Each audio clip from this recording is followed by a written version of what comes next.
Now, I grew up in a farmhouse in rural England, miles away from anywhere else and surrounded by sheep and cows.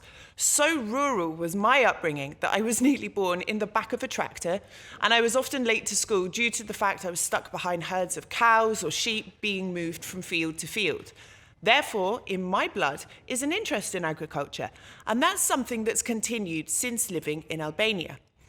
Currently, the agricultural sector in Albania is equivalent to almost 19% of the country's GDP, but it's fragmented, spread out in far-flung areas, and somewhat resistant to change. It's also been neglected in many ways since the fall of communism, which was precluded by a badly managed cooperative system that eventually resulted in widespread starvation and food shortages. As an EU membership candidate and aligning with the EU acquis looms large, I interviewed Agricultural Minister Frida Krifca about the challenges ahead and implementing EU standards and legislation on the ground. Frida, thank you very much for making the time to talk to me today. Before we get into the sort of technical questions, can you tell me a bit about yourself, how you ended up in the position as the Minister of Agriculture for Albania? Good question.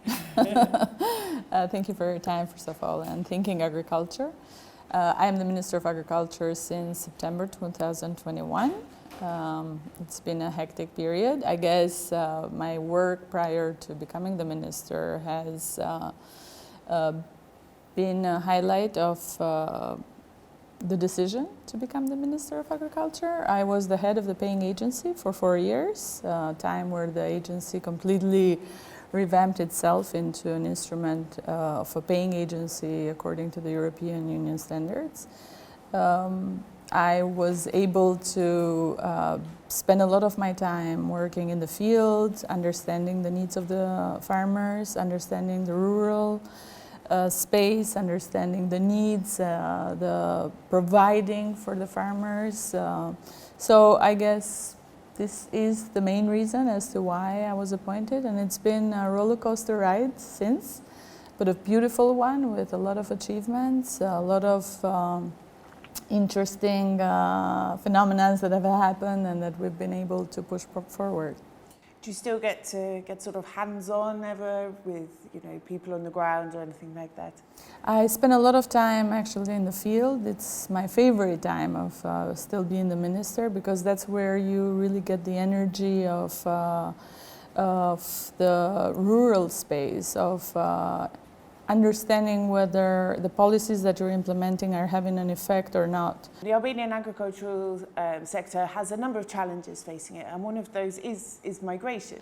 I have spoken to farmers working in different sort of areas, and they've talked about sort of a lack of finding staff, and it can be due to internal migration, everybody wants to come to Tirana, or external migration as people leave the country. The other issue is, I think maybe there are challenges with young people as well, who maybe think, I don't want a career in manual labour working in a field, or they don't see it as sort of a glamorous enough job for them. In your role as the minister, how do you try and combat this? So migration or immigration is not just the phenomenon that is affecting agriculture, or Albania for that matter, is affecting the region, is affecting European countries as well. In a recent statistical report of Eurostat that I was reading, around 45% of the space in EU is actually considered rural territory, and only about 21% of the population lives there. So that speaks in itself about the loss of interest also of rural spaces in the European Union countries living there. You see countries such as Croatia suffering a lot within the European Union, or Bulgaria suffering a lot, where they're losing roughly between 3.5% each year. While other villages, rural areas such as the islands of Greece are having a spike. They're growing. Islands of Mallorca in Spain, they're having an increase. So you see, or rural areas in Germany, they're having an increase that are mainly linked to tourism. So this is a very interesting factor that we've noticed also in Albania. We have linked the possibility to maintain people in the rural areas and the young people, especially in the rural areas, with the diversification of the farms. So ever since 2018, we introduced a policy of agritourism. At the time, we couldn't count possibly 10, 15 of them, and now only the ones that we have supported are more than 102 that have been financed through grants, either 50% or 60% in grants for their investment to renew a particular old home, traditional stone house, or to completely make it new. So we have seen that this has been quite an attraction for the young people as well to deal with different kinds of works that are happening in the farms. Another issue that I've come across from speaking to those in the sector is informality. Starting with a lack of documents for land. You know, you have people who've been working in areas, farming land for many, many years. They don't have the correct documents, which then leads to issues with maybe they haven't registered with the tax authorities, they don't have a NIPT, they're a bit cautious about digital services, they don't know how it works, etc. This makes it harder, I would imagine, to sort of consolidate and further develop the sector. How is it trying to reach those people and to encourage them to be more formal in the way that they work? Land fragmentarization is a major challenge for the agriculture sector. This is for sure the truth behind every policy that we are trying to design. There have been quite some improvements in this regard. We now account roughly 94,000 farmers that have a NIP number. Now this is a farmer's NIP number. It's a different instrument. It's not the VAT number. But it's a NIP number where we fiscalize farmers and they are able to issue invoices. When I started working as previous director of the paying agency, we had roughly around 12,000 farmers identified with this number. It was very little. So the progress in 4 or 5 years has been tremendous in also educating the farmers that if you are a holder of such a NIP number, you are able to benefit from the policies of support, from the subsidy schemes, etc. We are a country that is more and more opening new markets and attempting to be present with its agricultural products in various European markets. We can't get there unless we have a very clear situation of who is who. For this reason, we created the Farmers Register for the first time last year.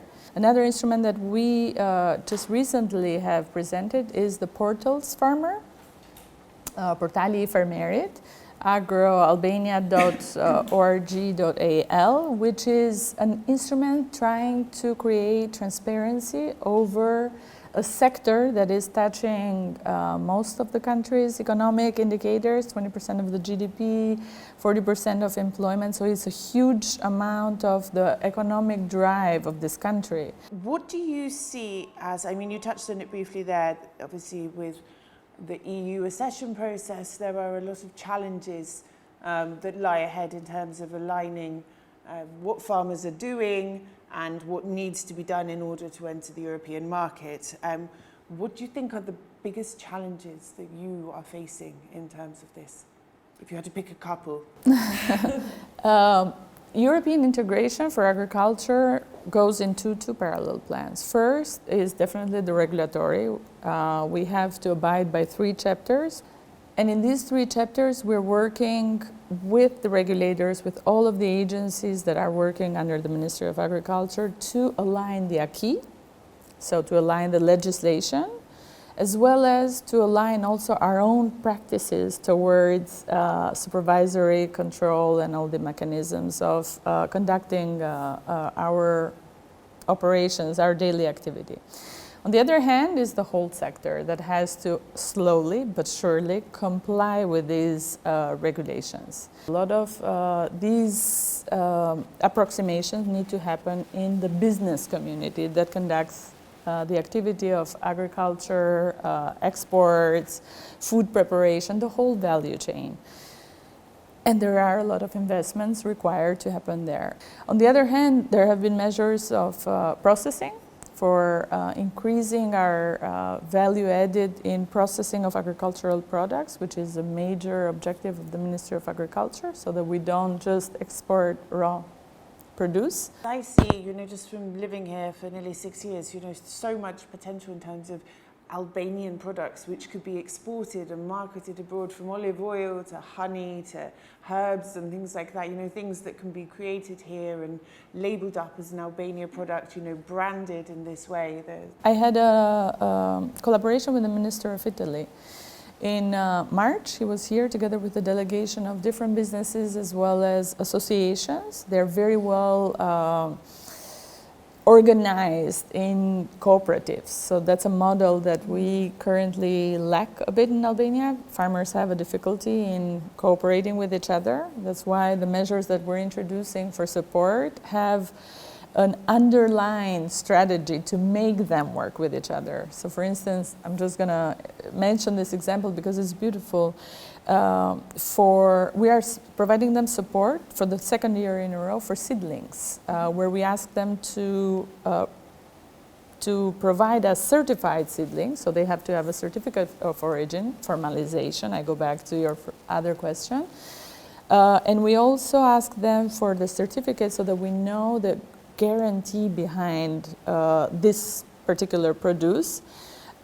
As well as we ask them that if they have a smaller parcel or if they have a smaller greenhouse, for instance, less than 1 hectare, they can cooperate with other farmers and they can come under one application to receive the support. Obviously, the support goes in whichever bank account, so individual bank account, but in order for them to benefit from this financial support, they have to come under one application. So that forces them to communicate with each other, to plan ahead, because they have to plant one particular culture, so watermelon X, Y, Z variation, in order to benefit from the support. And the support is good enough for them to be incentivized to be able to go through the hurdle of cooperating together.